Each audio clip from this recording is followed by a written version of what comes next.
السلام علیکم ګرانه محترم اوریدونکو زموږ چینل ته ښه راغلاست. د دویچ لرنن auf پښتو د درسونو په لړۍ کې به Grundverben haben sein werden زده کړو. نو Grundverben, einige Grundverben sind die Hilfsverben.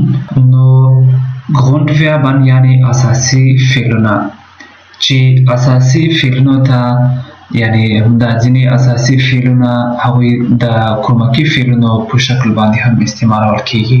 نو Grundverben یا اساسي فعلونه ولې Grundverben یا اساسي فعلونه هغو فعلونو ته ویل کیږي کوم چې په جرمني ژبه کې یعنی زیات مهم دي، ځانګړی اهمیت لري، زیات کارول کیږي. نو په دې شکل سره ورته Grundverben ویل کیږي چې haben sein werden دي دا هغه Grundverben دي یا اساسي فعلونه دي او په جرمني ژبه کې زیات کارول کیږي.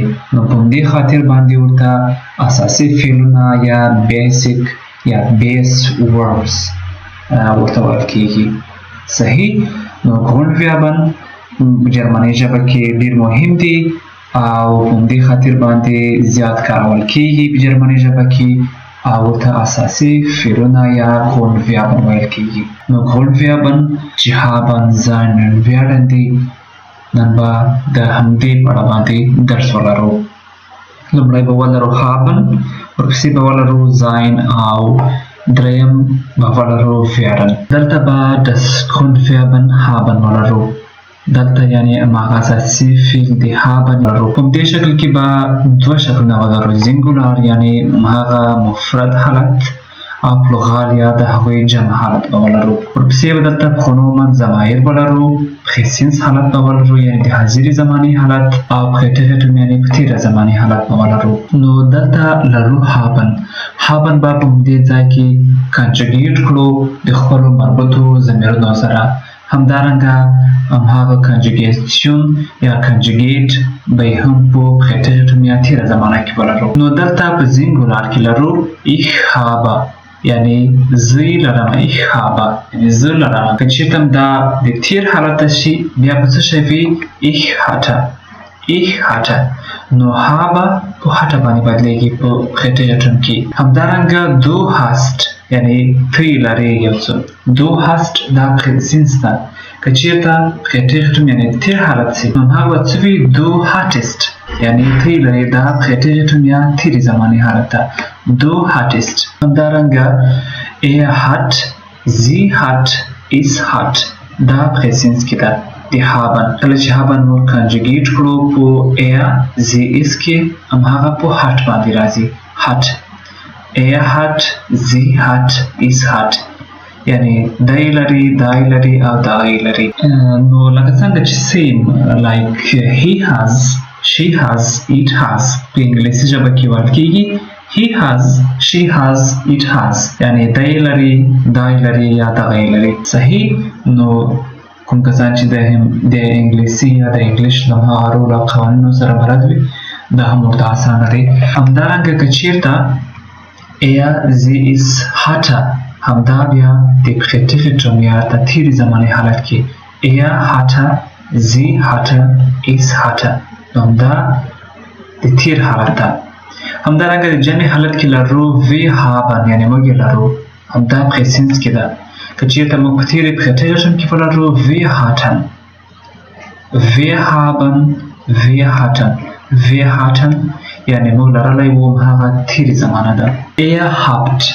ihr habt یعنی تاسو لرئ. ihr habt یعنی دا غیر رسمي د ته جمع ده یعنی ihr تاسو habt لرئ دا په پریسنس حالت کې ده.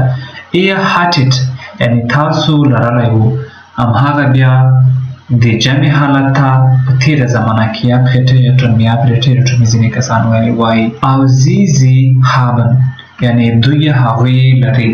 sie haben یعنی هغوی لري. کله چې په غټ توري سره ولیکل شي هغه د احترام په خاطر باندې کارول کیږي یعنی sie دوی هغوی haben لري. که چېرته دا بیا په پریټیټم یا تېر حالت کې وي sie hatten یعنی هغوی یا دوی لرلی وو. دا وو د Grundverben په haben کې. نو دویم دلته هم لرو das Grundverben sein. یعنی په تیره برخه کې موږ هغه Grundverben یا اساسي فعلونه چې په انګلیسي یا په انګلیش کې ورته بیسیک verbs ویل کېږي هغه موږ په sein کې تشریح کړل. همدلته هم هغه eine das Grundverben یا اساسي فعلونه یا بیسیک verbs په sein کې لرو. همدلته هم هغه singular یعنی د مفرد حالتونه لرو او plural د جمع حالت لرو. ولې دا په sein کې ده. دلته په بل پریسنس کې هم هغه sein او پریتریټوم یعنی په تیر حالت کې هم هغه sein او دلته pronomen یعنی ضمایر یا ضمیرونه دي. نو singular ته راځو. ich bin یعنی زه یم. ich bin زه یم همدا Grundverben د sein په حاضره زمانه کې دي. ich bin زه یم. که چېرته موږ په پریتریټوم کې وکایو ich war یعنی زه ومه تیره زمانه ده. پریتریټوم یعنی past tense ده تیره زمانه ده. ich war یعنی زه ومه. du bist یعنی ته یې دا حاضره زمانه ده پریسنس کې ده. du bist یعنی ته یې. که چېرته دا تیر حالت وکایو تیره زمانه du warst یعنی ته ولې دا پریتریټوم تیره زمانه ده. دریم ist یعنی دی ده. sie ist دا ده. ist it دغه ده. نو دا په پریسنس کې ده او war sie war is war دا پریتریټوم کې ده. صحیح یعنی دی وو sie war دا وه is war یعنی دغه وو. صحیح. نو ist دا پریسنس کې ده sein او war د sein حالت په تیره زمانه یا پریتریټوم کې ده. plural ته راځو. wir sind یعنی موږ یو. wir sind موږ یو دا پریسنس یعنی حاضره زمانه کې ده. که چېرته موږ هغه د تیر حالت وښیو wir waren یعنی موږ وو دا د پریتریټوم یا past tense کې ده تیره زمانه کې. ihr seid یعنی تاسو یاست دغه پریسنس کې ده. چې دا هغه د ته د جمع حالت په غیر رسمي شکل سره. ihr seid یعنی تاسو یاست پریسنس کې. که چېرته موږ تیره زمانه وکایو ihr wart یعنی تاسو واست پریتریټوم ده یا past tense ده یا تیره زمانه ده. او همدارنګه بل لرو sie sind یعنی دوی هغوی دي. دوی هغوی sie دا زی چې په غټ توري سره لیکل شوی وي دا د احترام یا ادب په خاطر باندې کارول کېږي. نو دا و د پریسنس حالت. که چېرته پریتریټوم یا د تیرې زمانې حالت یې راشو نو sie waren یعنی دوی هغوی وو ولې په تیره زمانه یا پریتریټوم کې. دا پریتریټوم ځینې کسان یې پریتریټوم هم وایي. نو پریتریټوم یا past tense حالت هم دا ده او د پریسنس یا د حاضرې زمانې حالت هم دا ده. صحیح. دا و د das Grundverben sein. دریم لرو das Grundverben werden. دلته هم هغه یا اساسي فعلونه د werden لرو. haben موږ تشریح کړل. sein مې هم ورپسې تشریح کړ. په دریمه برخه کې لرو werden یعنی کېدلو ته ویل کېږي. نو دلته لرو singular د مفرد حالت او plural د جمع حالت. دلته ضمیرونه یا ضمایر لرو. پریسنس یعنی د حاضر حالت او پریتریټوم د تیرې زمانې حالت. ich werde یعنی زه به او ich wurde دا ich wurde یعنی دا پریسنس حالت په wurde باندې بدلېږي یعنی تیره زمانه کې ده. ich wurde. du wirst یعنی ته به ولی دا پریسنس حالت کې ده. du wurdest دا یعنی د تیرې زمانې حالت ده. همدارنګه دریم sie ist wird یعنی دی نارینه sie دا ښځه یعنی سی مؤنث نومونه وي او is wird دغه به. sie ist wird یعنی دی هغه به. نو همدا د حاضرې زمانې حالت ده. دا wurde sie ist wurde دا د تیرې زمانې حالت ده پریتریټوم. همدارنګه plural د جمع حالت کې wir werden یعنی موږ به دا پریسنس حالت کې ده یعنی همدا اوس پریسنس حاضره زمانه. ولی که چېرته دا پریتریټوم وي wir wurden.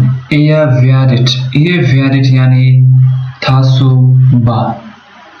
به یعنی دا د جمع حالت ده غیر رسمي شکل سره. نو که چېرته دا پریتریټوم یا تیره زمانه کې وي نو ihr wurdet باندې بدلېږي. صحیح.